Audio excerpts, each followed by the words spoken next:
Pushpa 2 movie అయితే అన్ని states నుంచి మంచిగా రెస్పాన్స్ తెచ్చుకుంది. సో అంత పాజిటివ్ టాకే నడుస్తుందనమాట. సో కలెక్షన్స్ కూడా అడ్వాన్స్ బుకింగ్లో భారీగా కలెక్షన్స్ వచ్చాయి.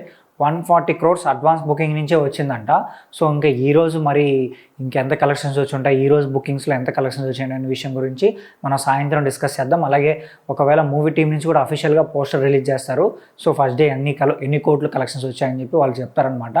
అయితే మన తెలుగు వరకే అడ్వాన్స్ బుకింగ్లో మన ఇండియా వరకే అడ్వాన్స్ బుకింగ్లో 100 crores వచ్చిందంట.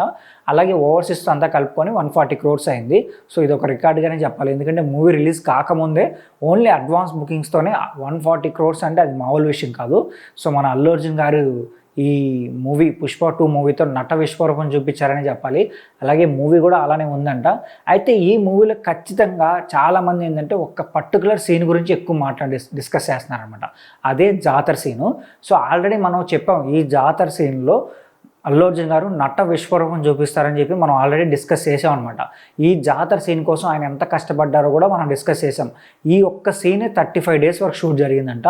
ఈ ఒక్క సీన్ పర్ఫెక్ట్గా రావడం కోసం అల్లు అర్జున్ గారు అలాగే మిగిలిన క్యాస్టింగ్ అంతా కలిసి 10 to 15 days వరకు రిహార్సల్స్ చేసి అప్పుడు షూట్కి వెళ్ళారంట. అలాగే ఏంటంటే ఈ సీన్ కోసం 60 కోట్ల వరకు బడ్జెట్ ఖర్చు పెట్టారని కూడా తెలుస్తుంది అనమాట. సో ఎక్కడ కానీ క్వాలిటీ విషయంలో కానీ అలాగే సెట్టింగ్ కానీ లేకపోతే అల్లు అర్జున్ గారి గెటప్ విషయంలో కానీ ఎక్కడ కాంప్రమైజ్ కాకుండా చాలా పర్ఫెక్ట్గా ఈ సీన్ తీశారు. సో వాళ్ళంతా కష్టపడిన దానికి రెస్పాన్స్ అయితే ఇప్పుడు థియేటర్ నుంచి వస్తుంది, భారీగా రెస్పాన్స్ వస్తుంది.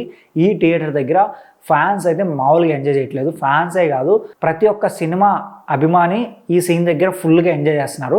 సో అయితే ఈ సీన్తో మరోసారి ఖచ్చితంగా నేషనల్ అవార్డు నడుచుకుంటూ అల్లు అర్జున్ దగ్గరికి వస్తుందని ఫ్యాన్స్ అయితే ఫీల్ అవుతున్నారు.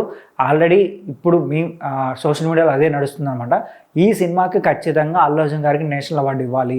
సో ఆయన నట విశ్వరూపం చూపించారు ఈ మూవీలో. సో సినిమా మొత్తం ఆయనే కనిపిస్తారు. ఆయన తప్ప మనం ఎక్కడ చూడం, అంత బాగా ఆకట్టుకున్నారని చెప్పి చెప్తున్నారు ఫ్యాన్స్ కూడా. సో ఈ మూవీ మీరు చూసుంటే అలాగే ఈ మూవీ మీకేమనిపించిందో కింద కామెంట్ చేయండి. అలాగే మా ఛానల్ సబ్స్క్రైబ్ చేసుకోండి.